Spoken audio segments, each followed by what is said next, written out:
Nangangako ang Diyos na isang Diyos na hindi maaaring magsinungaling. Nangangako siya ng isang bagong langit at isang bagong lupa. Pero ang bagong langit at ang bagong lupa ay isang lugar na tinatahanan ng katwiran.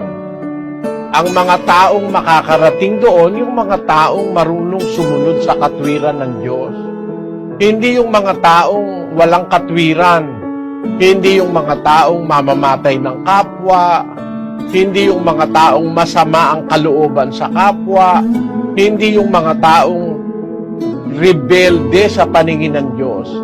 Yung mga taong yon, paparusahan po ng Diyos yon.